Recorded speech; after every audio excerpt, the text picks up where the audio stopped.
Hi, this is the beautiful Love Shack trap in the Sicilian Moscow variation, and 10 points to anyone who knows why this is called the Love Shack. This trap occurred in the game Karaklajic against Nikolic 1973. After e4, c5, knight f3, d6, white tries the now popular Moscow variation of the Sicilian with bishop b5 check. Black has a few ideas himself. One idea, favoured by Kasparov, is knight d7, trying to keep both of Black's bishops on the board. But more popular is bishop d7, immediately threatening the exchange of those bishops.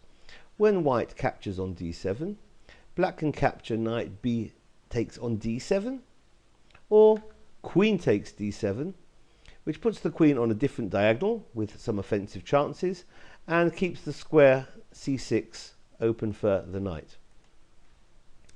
White here can go for a gambit with c4, establishing a type of Maroczy pawn center, but offering a pawn for Black if Black wishes to take it, with the move queen g4, which hits e4 and g2.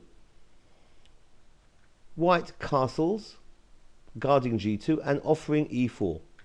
And when Black captures on e4, rook e1 isn't good immediately because the c4 pawn is hanging, but d4 is a good shot by White. Black should really take here, but if Black tries knight c6, then White gains time with knight c3 hitting the queen. And when the queen moves to g4, getting back on that diagonal, the c8 h3 diagonal, White can press with knight b5 and threatening to come in on c7 with a check rook. So Black here has to cover that square. If now rook to c8, White is going to be doing pretty well with the move rook e1, and knight takes on d6 looks like a threat, and White's going to be doing much better. So instead of rook c8, queen drops back to d7. White now exchanges on c5, and Black here really has to play the move a6 with probably equal chances. If instead of a6, Black captures on c5, logical, trying to exchange queens and enjoy his pawn advantage, then White proceeds not with an exchange of queens, but rather bishop to f4. And here that's a sweet move, because if now queen takes on d1, we're going to have knight c7 check, and after a move like king d8, rook takes on d1, and that's almost mate. White here is winning.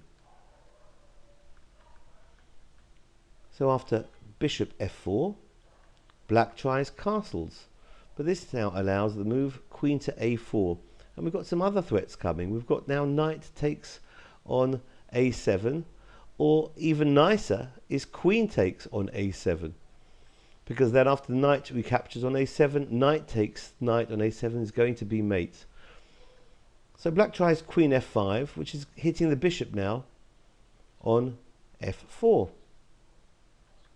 So the bishop can drop back, although another shot here for White is knight e5 is also pretty decent, since after knight takes e5, nice move queen a5 is going to threaten mate on c7 with advantage for White. However, after queen f5, the bishop can drop back to g3, and now a6 is hitting the knight, but White doesn't really have to do anything about that, because rook d1 means that the knight on b5 is immune from capture because of the mate threat of the queen on a8.